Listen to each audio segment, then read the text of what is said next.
presentation. Just to give more context, broadly speaking, I'm really interested in collective action and ways in which technologies can support or maybe hinder, in some cases, collective action. And as a form of collective action, I've been looking at hashtags as one example of that, where it's kind of ad hoc form of getting people together around a particular keyword that emerges organically. And in case you haven't seen hashtags, hashtags is just basically a keyword appended by a pound sign that allows people to connect messages together. And one of the interesting things about hashtags, at least from the technological point of view, is that they were created by the users themselves and then later adopted by the technology platforms where these exist. And one of the interesting things about hashtags is that they've been using for all sorts of things. And the particular kind of cases that I've been kind of following are the kind of crisis uses of the hashtags. So here's an example of a tweet from the tsunami in Japan. It's a person asking for help. I don't speak Japanese, but that's what I understood from what I read around this tweet. Then we have hashtags around social movements, and we see these hashtags appear in many different contexts. And a lot of them are, one of the powerful things about hashtags is that they can be created quickly, organically, and then people coalesce around them without any centralized form of organization. So there's been a lot of work on crisis informatics that looks at hashtags and other forms of collective action during crisis. But one of the things that I was kind of surprised about this literature is that most of it focuses on crises that happen kind of like an earthquake or natural disasters or even a revolution that happen once in a lifetime kind of thing.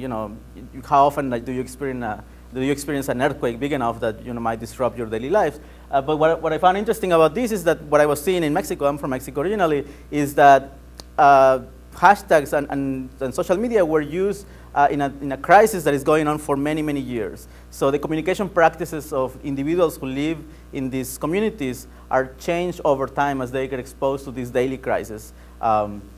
So kind of the context of a lot of the work that I'm presenting today is the Mexican drug war that started in 2006, and it has killed more than 60,000 people, probably a lot more now. This number was from like 2 years ago.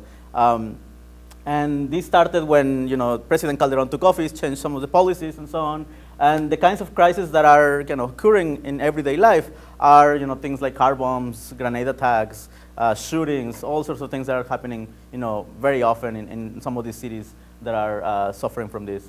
And so typically when we think about emergency response, we have two types of entities that help us cope with that as citizens of a city or a community. You have the government, the police department, FEMA, whoever, and then you have the media that helps spread the message of this of the state. And then there's obviously like some interaction also, like sometimes the news media uncovers some new information that the government might not have, but there is always this kind of interaction, and overall it kind of works for the most part in many of the developed world. Obviously there are cases like Katrina and other places that didn't work so well, but typically this is how cities and states manage emergencies. And that's not the case in Mexico. These two institutions are not doing their job. And here's an example from a Washington Post article, and I'm just going to read here a quote. It says, fearing for their lives and the safety of their families, journalists, the news media,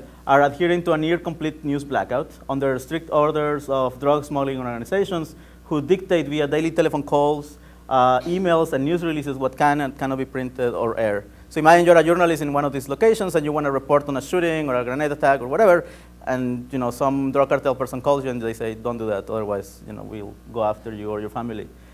Similarly, this blackout extends to the government. So again, the same article says, the news blackout extends to government officials, and then they cite the case of Nuevo Laredo, a city in the border with Texas, where the mayor mysteriously disappears for days and refuses to discuss drug violence. The military general who presides over the soldiers patrolling the city doesn't hold any news conferences or issue any statements. So you have, if you live in any of the cities, you turn on the TV or you open the newspaper, and all you see is celebrities, soap operas, the kind of things that you will see when nothing bad is happening, but the reality is that things are happening on the streets that are not being reported. In parallel to that, Mexico, as many other countries, has seen an increased adoption of social media and internet penetration as well. is the fifth largest country, for example, in terms of Twitter users in the world. So what we have is this increased adoption of social media, the weakening of institutions like the ones I mentioned, the government and the state, and an increased amount of violence in different communities. So what we have when these kind of three things intersect is things like this. This is a tweet that I found a few years ago, and I'm going to translate this to English. I changed the name, obviously, but the tweet's still the same. It says, "Caution on Gonzalez Avenue by the big supermarket. People report a recent risky situation," and then a hashtag MTYfollow. So a couple of things to note here. First, the message specifies a location in the city where something is happening. The something is a risky situation, which is a euphemism that citizens of these communities often use to describe, again, violent events like grenade attacks, car bombs, shootings, etc. And then this hashtag MTYfollow, MTY is the short code for the city of Monterey, the airport code, and then follow an invitation to follow. See, if you are on Twitter right now and you go to MTYfollow, you'll see messages like this. You'll see what's going on in the streets, which is not what you will find on traditional media. So for people who live in these communities, a lot of my friends and family who are there, before they go home after work, they go to MTYfollow, they check what's happening as a way to avoid certain dangerous areas, kind of like the way we check the traffic report here. So we decided to look into more detail about this and focus on 4 cities that are severely affected by the violence. One of them is Monterrey, the one I mentioned. The other one is Reynosa, which is in the border with Texas, Veracruz, which is in the Gulf of Mexico, and Saltillo, which is close to Monterrey. So different cities, different kind of populations, they're all cities that have been severely affected by the violence throughout this period of time. So the first thing we did, the classic, let's see what are the most common words. Just like a very simple analysis. So we gather all the tweets over the course of 2 years, millions of tweets. And what we found is things like this. So if you don't speak Spanish, you might not know, but balacera is the word for shooting in Spanish. So you see it's like the biggest word there. Then you have things like detonaciones, which is blasts in Spanish. And then you have like location names. This is actually for one of the cities, for Monterrey. So Garza is one of the main avenues in Monterrey. Guadalupe is one of the municipalities in the metropolitan area, and so on. So you'll see, things about reporting events like shootings and so on, things related to geographic locations, and then things like avoid this area and so on. And then names of some of the users, which I'll get into more detail later on. So that's what people are tweeting about. The other thing that we found recently, we've been doing a lot of analysis of the language using natural language processing analysis techniques. And one of the things that we found, just kind of the emergence of some words that are not traditionally in the Spanish language. For example, the word encobijado, which is a word that people kind of invented to describe when they find a body wrapped in a blanket. So it happens so often that a term had to be, invented in some ways by the community to describe this type of event. There's a bunch of different words like this. So there's a lot of linguists who are studying the emergence of these words. Here are some others like narcotunnel, encajuelado, which means finding a body in the trunk of a car. So there's all sorts of words to describe this kind of terrible sort of events. And what we found is that if we look at the 4 cities and we plot the frequency of these words and we compare that against the homicide rate, we actually find a correlation between the number of times these words appear and the number of homicides that are reported, at least officially from the government. One of the main challenges with this type of research is that it's really hard to get ground truth because, again, the government doesn't report a lot of the things that are going on, so we kind of rely on numbers from the government, but it only gives us some glimpse of what's actually happening, but at least from that data, we did find a correlation between the frequency of these narco words and the homicide data. The other thing that we did, another kind of very basic analysis of all these millions of tweets, is to look at the frequency at which people post tweets on these hashtags for each one of the cities. So each one of these plots represents a city, Reynosa at the top, Veracruz at the bottom.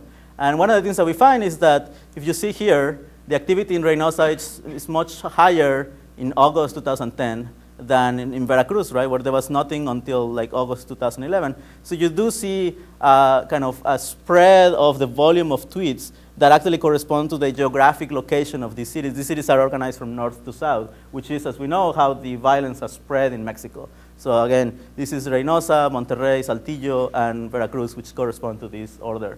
The other thing to note here is the spikes. It's very spiky. And when you look at the spikes and the content of the tweets in those days, each one of these represents a day, you'll find that the spikes actually correspond to major events. So for example, in Monterrey, around September of 2011, there's this big spike there, and it corresponds to an event where 52 people were killed in a casino at one single moment. So you basically see a kind of correspondence between some of these events that are happening on the streets and the activity on Twitter, kind of suggesting that perhaps Twitter is a good proxy to see what's going on in the streets, even though you might not see that in the media. Although some of these events were so big that you'll see them on the international media, especially this one. That was happening in a big city, and it was kind of highly publicized. But there's a lot of other spikes that never make it to the mainstream media that you see here in Twitter. The other thing that we looked at, as a person who has been following this for several years now, one of the things that struck me as kind of unusual is that, when I started to follow this phenomena early on, a lot of the messages that I read kind of show the panic on people's writings. A lot of times, for example, I will see, one thing that the cartels do often is they kill people and then they hang them on a bridge in the major avenue. Imagine like in, I-5 or something like that. So people pass the bridges and they see this person hanging. So those generate a lot of activity on Twitter and elsewhere. But one of the things that I saw is that when that happens more recently, the messages don't show as much panic. They show more like annoyance. They still report these things, but they're like, oh, yet another person hanging from a bridge, or kind of the way we might complain about the traffic. So we started to look at whether we might be able to detect this kind of affective desensitization from the messages themselves. So there is a lot of literature and work, again, from NLP on looking at sentiment on messages. So one of my colleagues at MSR, she has developed a couple of new algorithms to do that on short messages like Twitter. And in the psych literature, there are like 3 different variables that one might find to assess whether there is affective desensitization or not. And the prediction is that you'll see a lowering of negative affect, increase in dominance, increase in activation. And sure enough, what we find is this happening in the 4 different cities that we looked at. Again, showing some evidence for this affective desensitization. The other thing that we were interested in looking at is who are the people tweeting all these messages, right? So here again, we plotted for each one of the cities. Here on the horizontal axis, we have the number of tweets that people post. Each one of the dots is a person. And then here on the vertical axis, the number of followers those people have. So just zooming in into one, we find people like these, accounts like these ones, with very few tweets, but tons of followers. CNN in Spanish, for example, has millions of followers. And what is interesting to me is that they actually ended up using the hashtag that the citizens themselves had come up organically with. So when they were reporting on some of these events, obviously they report on tons of other things. Everything that CNN reports on in Spanish, they use this account. So the number of tweets that they used to report things for this particular city were very few. But when they did, they used that hashtag that the citizens had come up with. Then we have another group of people here, like people with average number of tweets who happen to be at the wrong place at the wrong time, and they might, if there is a shooting outside, I might pull out my phone and say, oh, there is a shooting in UW. And these people also have like in the order of hundreds of followers, like most of us. But then there is this other group that I found really interesting. It's a group of people who have tons of followers here. Not as many as CNN, but it still has like tens of thousands of followers. And they have also contributed a lot of tweets to the conversation. Like again, thousands of tweets to the conversation. So I was really curious about these people, and I started to look at the messages that they were posting. And what you see is that people tweet at them when they find something going on. Let's say there is a shooting here, I will tweet at one of them and start reporting these events. And then they basically will either retweet my tweet or will kind of aggregate all these tweets and compose a new one with a report of what's happening. So I was really curious about why they do this, who they are. So I started to reach out to them. And actually, before I show you that, here is an analysis of the same data set, but looking at Retweet Network. Basically, you have 2 nodes, 2 individuals. If I retweet that other person, I'm connected to that person. And if I'm retweeted a lot, I am more central and bigger in this diagram. So again, the same curators that we found in the previous diagram, in this previous plot, we find them here as well. So again, we were trying to connect with them, and so I reached out to a lot of them. Not all of them responded, obviously. They're trying to be anonymous and not really talk to anyone. but I was able to talk to a bunch of them, and here are two individuals, and actually most of them are women, or at least they have female names on Twitter. Who knows if they're women?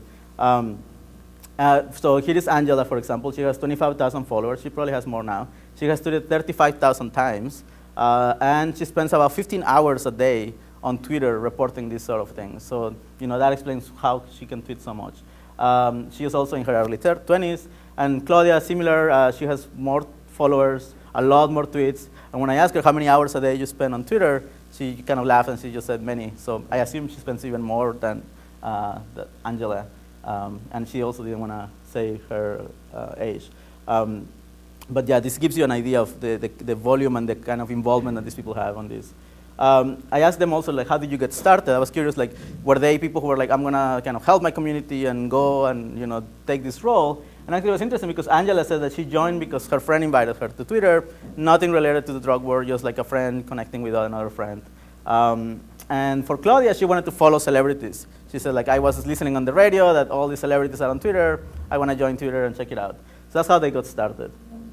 And then now I asked them, how do you see your role in this community? So Angela says, I am a journalist.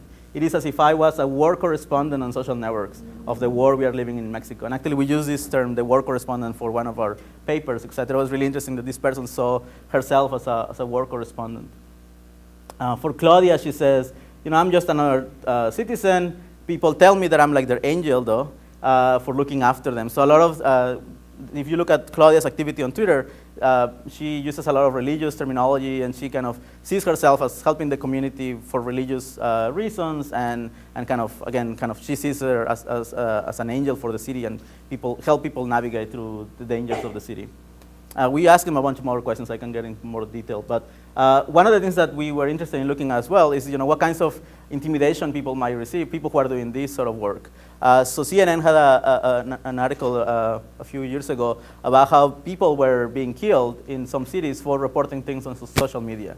So you get some of these individuals who, actually, there are two forms of interaction on Twitter from the curator's perspective. One is the one that I focus most on is people who are reporting public information, like a shooting or so on. That's something that is happening in the streets. And that doesn't carry as much risk, although they are still being careful. But the people who are killed are often people who go a step beyond that, and they start reporting on private information. So for example, there was a group of people who were creating a Google Maps mashup where they will pinpoint the location of drug cartel members in a city to give to the authorities or just to let people know. And that is what led to these two people being killed. And there was a message here that said, this is what happens if you report things online.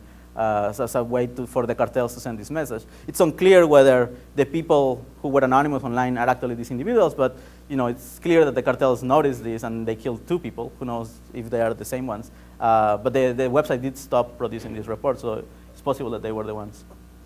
And the other kind of intimidation that we notice is from the government itself. So you can imagine a lot of local governments may not want to portray this idea that their city is kind of out of control, so they don't want these people to tweet about these sort of things. And a particular case that I was following is in the state of Veracruz, where these two individuals were sent to jail on charges of terrorism for posting things on Twitter.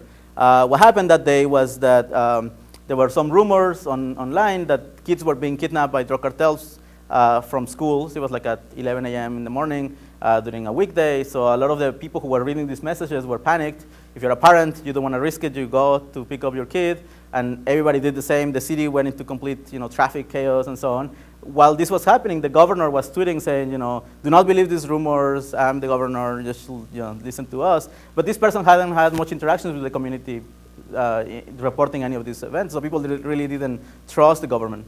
So they got really upset. They published a list of on the government website, they published a list of all the Twitter accounts that they thought were kind of spreading this misinformation, and they found two individuals. They actually found their real address and names and so on, these two people, and they sent them to jail again on charges of terrorism.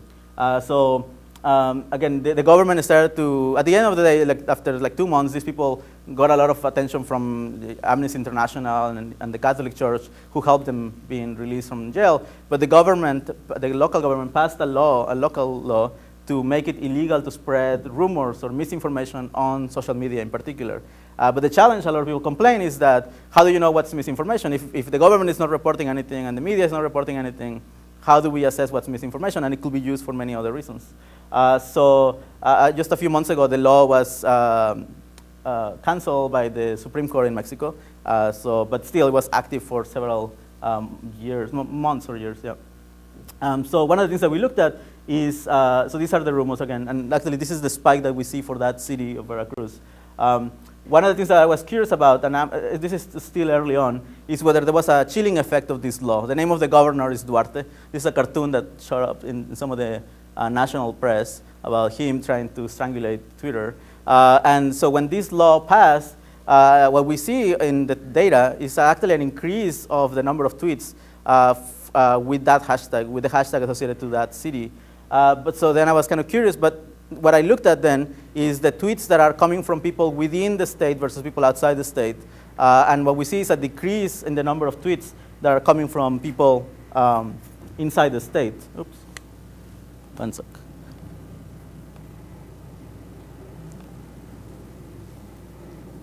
So I'm still, going through the data and trying to see whether there is evidence for this. But initial evidence shows that there was indeed a chilling effect among the people in that state after the passing of this law. The other approach that the government has had, not in terms of intimidation, is to actually embrace social media. And here is an interview with one government official whose role is to be in charge. And I'm just going to let you read what he's saying. He's describing how they deal with Twitter. So they receive information, and then he's criticizing people who just post rumors. Oops, I know it's not playing.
So again, so this is a person who is in charge of taking this role of reporting what's going on in the city. And what we see actually after a few months of this person taking this role is a decrease in the activity of some of these curators, because now there is this state agent reporting on what's going on.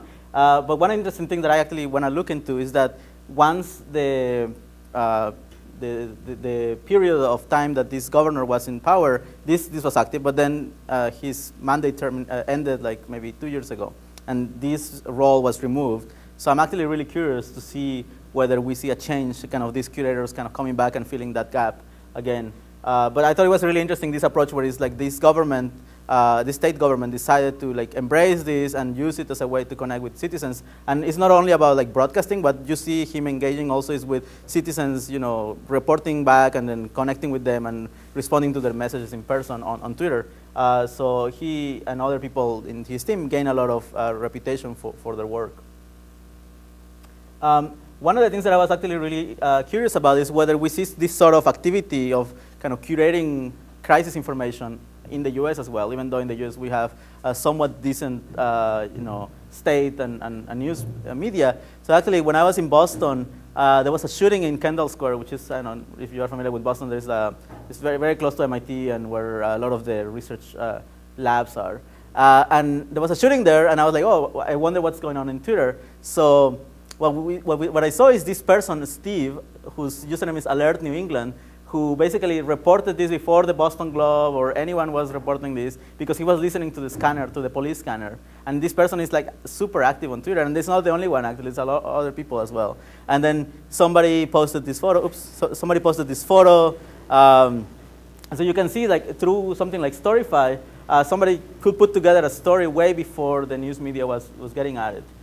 So, things like Storyfy has this idea of, curation of information, the same way we see in Mexico. But there's only one curator, like one person creates one Storyfy, but they can use multiple sources. And again, the format of this is kind of like a feed. So we kind of were inspired by this, and we're thinking of, can we do this automatically? Is that something that is possible to kind of curate these things in real time? So we're playing with this prototype called Huli, Huli.net. You can go there and check it out. It's focused on Seattle only. So when I give this talk in other places, they're like, whatever. But at least here in Seattle, people might find it useful. And what it's trying to do is create a kind of hyper-local news feed from Twitter data for each one of the neighborhoods of Seattle, of the King County area. So if you go there, you'll select the city, and then you select the neighborhood, and then you click and you see what messages are happening from that neighborhood, who are the kind of curators, who are the neighbors who are most active, what are the trending topics in that neighborhood. So we're kind of trying to see whether some of these things that people are doing manually through Storyfy, or in the case of Mexico, manually on Twitter, could be done automatically. And it's a difficult challenge because a lot of the data, at least in Seattle, is very sparse. So the number of tweets in Wallingford, for example, over the course of a day are a couple, 12, 20, 50. So it's not a lot of data, but over the course of a week, you actually do find some trending topics and so on. And we also find, obviously, the typical biases of using Twitter, which is the demographics of Twitter are obviously biased towards the younger people, people in more urban areas. So we see this here, like, even though, for example, in the East Side, I assume people are, have phones and could have Twitter, the activity is less than compared to Capitol Hill, for example, or Fremont and so on. So we do find those biases, but still we're trying to kind of play with this idea of whether we can do this automatically. But one of the things that I kind of was really curious about is how a lot of these tools like Storyfy and Huli in particular, and other tools like Twitter and Facebook, are all about feeds as opposed to articles. So if we think of traditional journalism, it's not just like you don't just jump and kind of dump a lot of data there, but you have more of a structure. You have the who, what, where. You have what a journalist will do, and you find this even in things like Wikipedia. And actually, when there is something going on, like for example the Boston Marathon bombings, I found that the feeds that I was receiving from friends in Boston were overwhelming because I was missing some of the context. But when I went to Wikipedia, I could see a lot more of a structured format of what was going on. So I was really inspired by this approach that Wikipedia has to report breaking news. And what I liked is that they have multiple people curating this information, not just one. They have multiple sources. They have to be notable. So you cannot really replace the media with this because they still rely on traditional media. And the format is an article, which I really liked. So we started to think of the spectrum of attention and what kinds of tools are out there, what kinds of solutions. So we have something that a lot of people care about, like Kim Kardashian, for example. And then something that very few people care about, like my own tweet. And then you have something in between, like the Seattle Times, so people just in the Seattle area might care about. And then you have a lot of things in between, and some of these tools that are out there allow you to kind of aggregate this, like Storyfy, for example.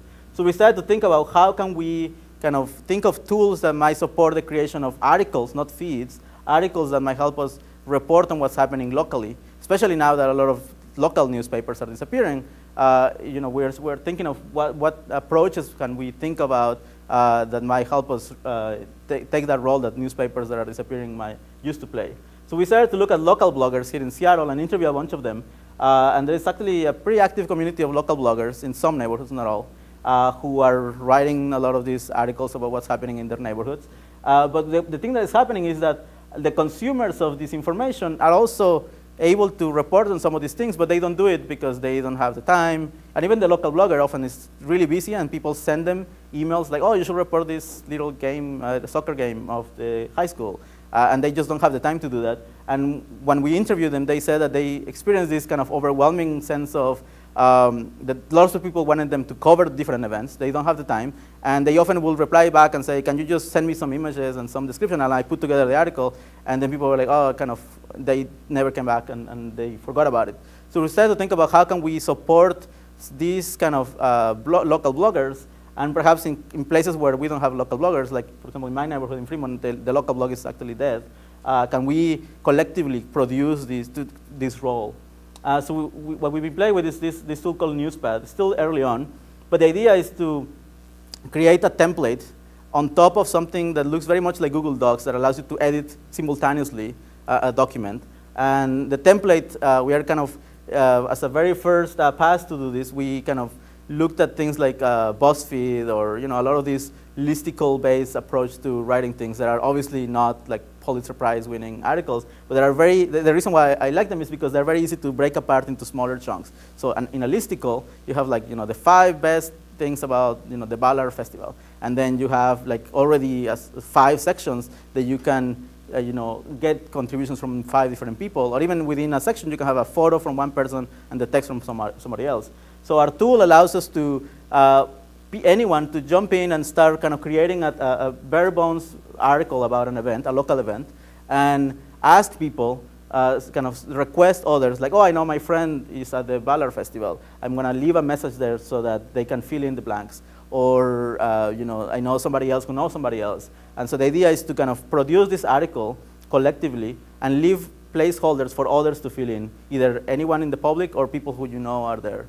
So our goal was to think of bloggers putting this together, or perhaps the people who are sending things to bloggers to put these basic bare bones and other people to jump in and fill in the blanks. So we started to play with that. But one of the challenges that we had was that there is a lot, so actually here is the interface. We cover a couple of local events like the zombie parade here in Seattle and other things.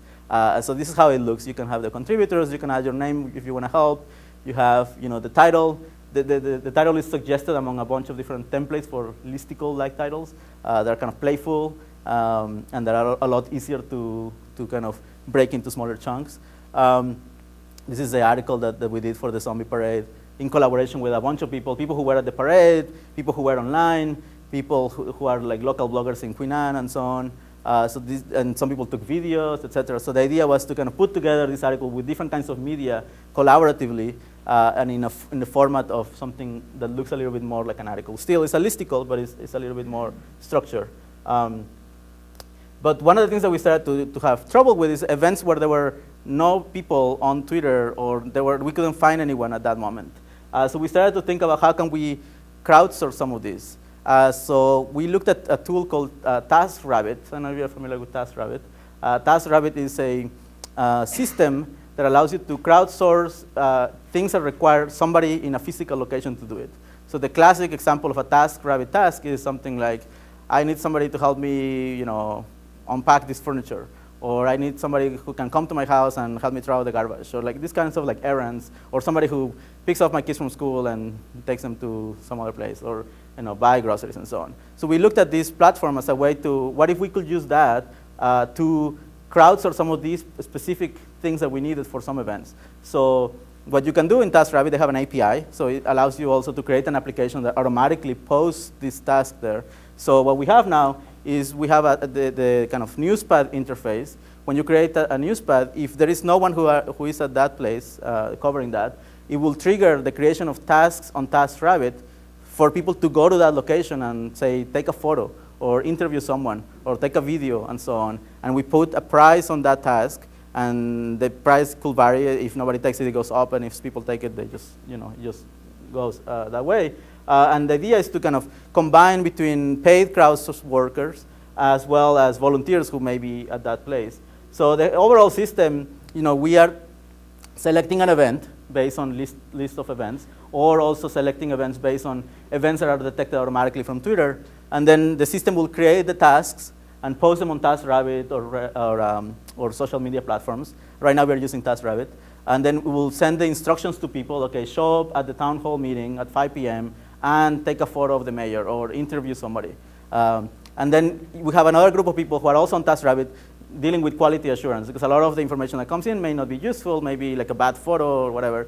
And so we have the system connect the QA people and the people on the ground in real time to produce better content, and then promoting the content in local blogs or so on. This is actually the part that we are still kind of not so good at. We create the content, and sometimes nothing happens with that. But the whole process we're trying to do is to automate it as much as possible, all the way from the selection of the event through either humans or machine learning algorithms to the quality assurance and creation of the article. So here is how one of the tasks on TaskRabbit looks like. So for example, here, talk to 2 people attending the public discussion. And then here is what you need to do. You need to show up here and there, when it's happening, and so on, how much you're going to get paid. In this case, we paid $30 for that. So our goal was to have an article written within 1 hour of starting this whole process. So we only have 1 hour to report this. And by the end of that hour, we have the article written. And we only wanted to spend less than $100, just to put a number. And we were able to actually do a bunch of articles. So here is one. This was a community meeting in, I forget the name of the neighborhood. I think it was West Seattle. So we sent some TaskRabbits. They interview people on video. This police person who was giving a presentation to the community. And the article was, short, some media. And then the local blog, as Rainier Valley, sorry. In Rainier Valley, then they posted the article in their local blog. And here it says, "Bye, NewsPad." It was interesting because there were a lot of challenges. One of them is that the people showing up at the event may or may not know anything about the event. And they're being told to take photo, interview someone. So the quality of the content that they pull varies a lot based on their engagement, their interest, or their own knowledge. But also the perception of the people at the event about these strangers showing up. It was interesting. Like one of the events was in Town Hall in Seattle. There was the founder of Reddit came to give a talk, and we covered it with NewsPad. And one of the NewsPad, the photographer that was just with his phone taking photos, he got asked by security or something like, "Who are you? And are you what are you doing?" And he's like, "Oh, I'm part of like this news organization called NewsPad and so on." So he kind of came out with his own explanation of it. We didn't tell these people what this was for, and it was partly on purpose. We wanted to see how much can you achieve with no information at all other than take a photo and post it here. That's it. And actually it was pretty good, but one of the challenges was that, how do you interact with people who, other people when they ask you. Some people got confused and they answered the question of like, "I'm testing this software," and so on. They didn't really know what was going on. But one of the interesting things to me was that even though with all these limitations, they were still able to produce content that was useful enough. So now our next iterations are about how to make the whole process simpler for them so that it's clearer what you need to do, because there was some confusion in some cases with logistics, and also to explain what the outcome of this will be and what the kind of goal of the article will be. Actually, this particular blogger, the Rainier Valley blogger, she says that one thing that she didn't like about our article was that it lacked the bias that she typically has in her blogs.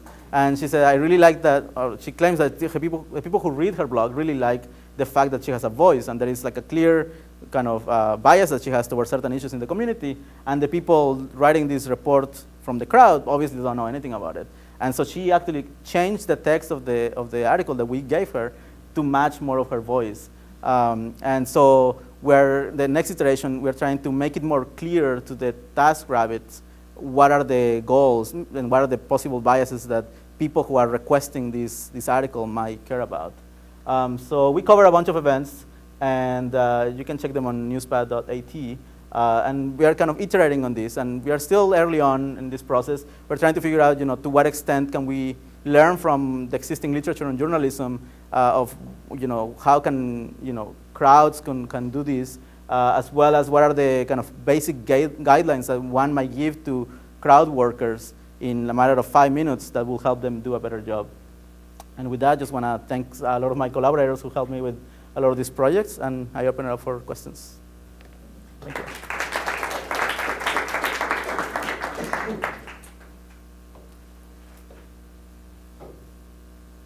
Yeah. Thanks for that great talk. I was wondering if you could go back and say a little bit more about your conversations with the curators in Mexico, and what, if they were, one question I had was whether they were concerned at all with cartel intimidation, if you were talking to them about that, or just anything else about, what they felt, not only their role was doing, but had they experienced that they had an impact, or, Yeah, so in terms of intimidation from cartels, I think they all were very careful, and part of the reason why it was really hard to connect with them is because they just didn't want to talk to me. I actually had a lot of trouble reaching out to them because I just kind of tweeted at them and said, "Hey, I want to interview you." Most of them ignored me, and it wasn't until I started to have some of our research show up in like the New York Times and things like that, that they were like, "Oh, this guy is legit, it's not just like some random stranger." And so that allowed me to talk to them first. And most of them, for example, didn't want to tell me the real name. We talked over Skype on pseudonymous name. And in some cases, we talk over chat on like a public chat room. In other cases, over email. And the ones with Skype, we use voice, but nobody wanted to use video. So they were very conscious about their safety. They also often refer to things that others did that were too dangerous and that they didn't want to do those things. They also didn't want to talk about specific issues. So they were careful about that. The second question you had? Just if they felt they were. Oh, they were contributing. Yeah, I think most of them did see their role as kind of helping the community. They all talked about altruism and how they were doing this because nobody else was doing it. But one interesting thing, actually, it was that despite all their discussions about altruism and doing these things for the good of the world, they were actually very concerned about intellectual property. And they were very concerned about people stealing their tweets. And so they say, I reported that first, but this other curator claimed that they had the breaking news first and so on. And so it was, at the beginning, when I started looking at what they did, I thought, oh, they were all part of a community, they like each other and they help each other. But they were actually trying to be kind of separate from each other and in some ways competing with each other. And I think part of it is just they wanted to get the recognition from the community for doing this work. And so the number of followers was very important and all sorts of things. There were also claims that some of the curators were actually working with the cartels. So the claim was that because what people were doing, again, is reporting to these curators what was going on in the streets. Often the things that the people would report is things like the military is passing by this street, and that information is actually useful for the cartels because you want to hide from the military or the police and so on. So in some ways they were crowdsourcing the location of the law enforcement. And so people claim that some accounts were actually playing the role of giving this information to the cartels. It was unclear to me whether that was true or not, but what is definitely true is that some of those accounts that people were suspicious about lost all of their followers once some of these suspicions appear. And so, yeah, it could also be that there was some jealousy among the curators, and they were claiming that somebody else was working for the cartels so that they will lose other followers. So it's unclear what actually is happening. Yeah. It seems to me, I mean, what's interesting about the Narcotweets work for thinking about the design of NewsPad and Bully is that maybe the model for content curation outside of crisis communication is not TaskRabbit, but maybe Bleacher Report or Reddit. That it sounds like this problem NewsPad is facing is about how to collaborate in public and adjudicate among multiple voices and actually have voices, right? And that's something that Bleacher Report does so beautifully well. I right? haven't checked Bleacher Report. What is it? It's a huge a news content property. It's Replacing the sports page in many places, and most of the content is made by particular sports fans of particular teams, and they curate the whole thing. So instead of saying we're going to have a neutral report about the University of Washington Huskies, there's actually someone who is deeply a Husky. But his report is right next to someone who's deeply an Arizona Wildcat or deeply, a USC Trojan. And so you get these multiple perspectives, right, that everybody knows are biased. And that's the genius of it, right? You don't have to pay a sports fan to write something about the team they love. And, this has become a $1 billion property based on that. So what's fascinating about the idea of NewsPad supporting local bloggers is that you could think about ways, not that you're creating a platform to support neutral news, but creating a listicle from 10 different perspectives, from vastly different points of view from the space. So I wondered if that kind of experience of looking at Narcotweets would make you re-examine the curation goals of the editors behind NewsPad. Right. Yeah, definitely. I mean, since we talked to this blogger, the one who was asking for more bias, we've been thinking about ways of doing that. And the first reaction that we had was what if we were to surface more of the demographics of the people writing the article and maybe their interests to see whether some of that attribution might kind of at least help people understand where they're coming from, as well as telling these individuals what the overall kind of sense from the communities about that particular event, kind of giving some context about the event. But I really like this idea of kind of going for people who are like clearly really keen on particular topics, and we have a clear bias. Yeah, definitely. I remember like that. And Wikipedia tries to adjudicate those claims in sort of a voice neutral. Yeah, Right? yeah.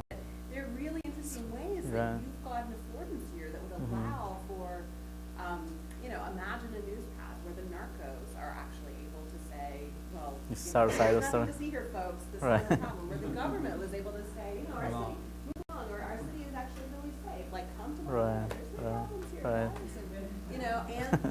And the curators were able to put in their perspective. Yeah, that's a really great idea. Yes. I'm wondering how you just described the curators as, you did use this language, as entrepreneurial news gatherers. I'm thinking like the culture of gargoyles that Neil Stevenson described as snow crash, right? So you have these individuals collecting, disseminating news for their own purposes, but then you also talked about collective action. So I'm thinking about how CityVox has a relationship with Article 19, and Article 19 being an organization that curates these individual message boards and provides at least the way to collect, but the individual who's creating is just doing what he or she does anyway. Right. Yeah. So does NewsPad think about how it may operate in that space? I mean, we were really inspired by things like, I don't know if you know, CityVox is this startup that came out of Monterey that basically tried to basically build on the practices of the curators and have a system that shows all this information on a map, kind of like an Ushahidi type of map, and also follow up on particular reports. So now the city is using it even for things like reporting potholes and other sorts of things. But basically, they have like statistics over the course of the several years that they've been running on where the violence is particularly located, from tweets, from SMS, from phone calls. They have a really great system. In the work that we are doing with NewsPad, we're trying to kind of go beyond just the report, the little short message, and to kind of go more for like a deeper story. And obviously, it's not like a, again, Pulitzer Prize winning story, but it's like a deeper, not yet, yeah. But it's more of a like, okay, we know, a town hall meeting is happening in Wallingford or whatever. Who was there? What happened? What are the interviews and so on. We're trying to go into more depth rather than more coverage. But definitely those approaches of like getting the short message embedded into the NewsPad. Actually, NewsPad, what we did to address that is that it's very easy for you to embed a tweet that you find that is related to the event that you're reporting, or a video on YouTube or whatever. So you can actually compose this article of pieces that you find here and there. And actually, one of the other things that we want to do is have a human, have a machine detect the people who may be at the event, and then have a human contact those people and say, hey, I know you're at the town hall meeting because of your tweet. Can you answer this question that we're missing in our NewsPad article, and we'll give you attribution. So that we can not only rely on paid workers, but also on people who are witnessing that event and who are already reporting some of these things. And actually, we have gotten some success with that. We haven't done a lot of systematic experiments with this, but about 30% of the people that we contacted out of the blue reply with the answer to the question. And it also depends on the question and so on, so it has to be a very short question.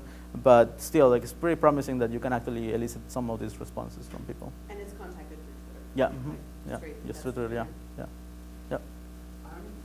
I really like all the work, and we would love to have, I think, the resources to have the big data, the qualitative interviews, going there and everything. And so I going to point out, so one concept that we use is affective desensitization. Desensitization. Desensitization. It's hard to pronounce. Regarding the collective action, so would you say that the use of hashtag and the contribution that decrease over time when people can use to the event, would you say that the collective action in the digital environment is more emotionally driven than other types of collective That's a good question. I mean, first of all, the amount of tweets is not decreasing. The emotion in the tweets is less negative, which is interesting. So we actually wanted to control for that, because if the amount of tweets is decreasing, that doesn't necessarily mean that people are desensitive, their affect is lost. It means that maybe there's no more activity, right? Like maybe the violence ended. So we actually control also for the amount of violence based on homicide data and so on, and to be able to claim that people still report things when things are happening, but when they do that, they report them with less emotion. And you're right, I think there is some research that shows that the most highly retweeted content is the one that shows most emotion. In general, I think in a lot of these platforms, the things that capture your attention quickly are things that are like either very charged emotionally. I haven't done that kind of research, but I know there's people who have done some of that, and I think you're right that the more emotional the content, the more attractive it is. Clicks more, and people. Hundreds of questions, but one going back to the initial to these curators in the Narcotweets. One thing I was wondering about when that came up during the interviews is apparently they started out on Twitter because someone reported to them was they were interested in entertainment news and stuff like that. And it seems they grew into that role. Do you know anything about that process? Because they ended up in a totally different place. Yeah, in many cases actually it was totally by chance. So Angela, one of the women that I talked to, she said that she was using Twitter just to talk to her friend, and that at some point her uncle happened to be at the location where one of these first hangings happened. It was early in the morning, like 4 a.m., and the uncle sent her these images to her and her family or something. And she had these images, and she was like, oh my God. And so she posted them on Twitter, and with the hashtag that she had seen other people use, and it spread like wildfire. And from then on, she started to become like, oh, I have this audience, I can do this thing. And from then on, she started to get more involved in that. And for example, one of the things that I found really interesting is that when I asked her who your sources are, she said she used to use people like on Twitter primarily as her sources, but now she moved on to a model where it's more relying on personal connections or friends of friends. So she says, like for example, if somebody reports to her on Twitter that there is a shooting in, I don't know, Wallingford, for example, and you have a friend in Wallingford, you'll text message that person and say, hey, is there something going on there? And do you know somebody? So she basically tries to collect information outside Twitter to confirm some of these things, and also to find information that is not already on Twitter. She also has contacts with like fire department and so on. She calls them her friends and so on. So she's been able to establish a network of connections outside the online world that allow her to have a better kind of content. But all this happened very slowly, and again, it was kind of by chance that she happened to have her uncle who was passing by this location. And I think for the most part, a lot of these other people also had this experience. Yeah. So just basically regular journalistic work, isn't it? But take an independent source to verify the claim. Yeah. Yeah. With the NewsPad, that is highly interesting. And I thought kind of what Gina was suggesting was turning it from what seems to be closer now to a news agency with being rather biased. Right. Gina's suggestion is turning more towards a newspaper, Right. which has a position on the issue. And I was wondering where would you see, I don't know whether the analogy works at all, but where would you see NewsPad in contrast or demarcated from traditional journalism or traditional local newspapers, which do have advantages as organizations, they also have disadvantages, particularly kind of local journalism being very often too close to their sources, colluding with them, or being identical with their sources, just as writing as journalists, rate their speeches were, and stuff like that. And there seems to be a different way, but still on the other side you could say, well, where are the limitations to reporting? One of the tasks of journalism is also to go or shed light on things that we might be critical, and given that you started off with collective action, is there stuff that you say, well, that might not lend itself to forms that NewsPad? Yeah. I mean, we've been struggling a lot with trying to decide what is a good event, or what is an event that is a good match for NewsPad. And we've been trying a couple of different things, from like sports events to there was a tile festival in the Mohai, or like we've been trying a lot of different events, and I don't think we have been able to capture exactly where is the best kind of event, but I think the ones that we have the most success with so far are the ones that are most photogenic, and because I don't know, at least these listicles are really prone to be powerful when there is a bunch of photos that people want to look at. And so the best responses that we got them from the local bloggers as well as from the readers is when there is more media than just text, like the photos and the videos and so on. So that started to make me think, like, what are the kinds of events that are more photogenic? Like, for example, the Reddit, the talk by the Reddit founder was one of the worst because it was just a talk. and you can take a photo of the guy talking, but like it will look the same as the photo at the end of the talk. It's not really that interesting. And I felt like that was one of the least interesting ones, even though the text actually was kind of interesting, but not that much. The most interesting ones were like the zombie parade or the Ballard Festival. There was tons of food, and the mayor was there. So a lot of things going on that will be captured with these, with photos and videos. So I don't know if that answers the question, but I think we're still trying to figure out what is a good NewsPad event, and I don't know. That's if you have ideas, we're still exploring that. Because I would think it seems that the examples you gave were more kind of from with by and large for the positive side of society. The less positive Right. ones might have equally Right. in terms of aesthetic appeal to them. Right. If the aesthetics is what drives kind of the newsworthiness. Yeah. or- Yeah, one of the actually kind of related to that. So when we talked to the blogger in Wallingford, one of the things he said that his background is on technology, so he can do this. He created a script that pulls data from the city of Seattle for liquor applications and like building applications, and she gets an email every week with these things, and then he looks into more detail of, oh, what is, this thing is going to open here and so on. And when he met, so we did a focus group with him and other people, other local bloggers. They were sort of like, oh, that's super cool, I want to have that. And so that gets at more the idea of like controversial issues that may not surface in Twitter or in like a list of events, but that these people are doing this more kind of investigative journalism. So it made me think of whether there are ways of doing that kind of work also through the crowd and also through automated mechanisms like what he's doing. Like that might work for him because he's experienced, but other people who don't know how to create these scripts may not be able to do it. So I've been talking to one of my colleagues in MSR New York City who is doing a project that looks at data from 311 calls in New York and basically creating like funny stories when a lot of events that happen that are similar. Like if many reports of vermin happen in Chelsea, they create a little like blurb of, of that. So we were wondering if there is a way for us to find that information and then trigger a NewsPad kind of article of like, okay, there's a lot of vermin in Chelsea. Can we send some people and interview, store owners or neighbors there and get more information, take photos of the, rats or whatever. And so that's another approach of like going into topics that are less positive, like a festival or whatever, and to more of like deeper investigative kind of journalism. We're definitely interested in doing that. Yeah.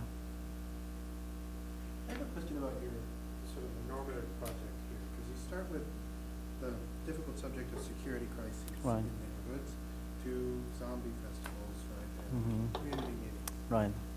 Is your goal to design a system that then go back to Monterey that would allow for the community aggregation of critical information without making the headings and the bridge? Yeah. So yeah, that's my only larger goal. I guess I'm really interested in like how can different approaches to, how can peer production, for example, can help address the lack of infrastructure when infrastructure collapses through, crises like what we see in Mexico or even natural disasters and so on. So in that whole spectrum, like I was interested in seeing how that happens organically through the curators and so on. And then what can we do to support that through other mechanisms? So my original goal was to do this kind of work in Mexico, but then when I started to like, as a designer of technology, I know things, there are bugs and all sorts of things. So I didn't want to risk, playing with this in an environment that is so sensitive. And I decided to start in a place like Seattle where, there's some crime, but it's obviously not like in Mexico. And I also focus on things that are kind of less sensitive. But eventually I do, feel like, I hope that some of these learnings could be useful for the design of tools that will help when infrastructure collapses, information infrastructure is collapsing or is having some issues. I don't think we're there yet, and I'm not comfortable transferring those things to a place like Mexico yet, but that's always in the back of my head. Yeah. You talked about doing it more kind of edge networks in Seattle. Like I would say, like in the Central District where I live, there's a lot of the crime and violence issues that you have in Mexico. Actually, the same with crowdsourced solutions to responding to events in real time could actually be pretty useful because I know you're a gunshot or something like that, or you're sirens, and you're like, what's going on? Right. And that's kind of more common in certain neighborhoods in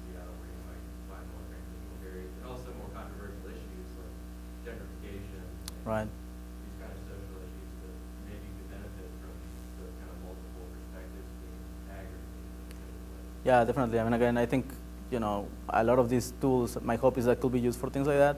But I feel like at this point when we are still testing things and things fail and so on, I want to start with things that are a little bit less, sensitive in some ways. But yeah, and actually there's this guy who came to give a talk at MSR who has been doing analysis of Twitter data to detect small-scale incidents like fires, shooting in Seattle, actually, and compare that to the speed at which those events are reported by the media or even like the first responders. And they found that for shootings, on average, they were able to detect these things 17 minutes before they were reported by the feed from 911 or whatever. So I thought that was promising for these kind of things. Like if we are able to detect those things early on and then perhaps send people to those locations. Although again, it's kind of, I wouldn't want to send like a TaskRabbit to the middle of a shooting, right? So yeah, there's definitely the possibility to explore that. Any last questions? Great. Well then, thank you. Thank you very much. Thank you.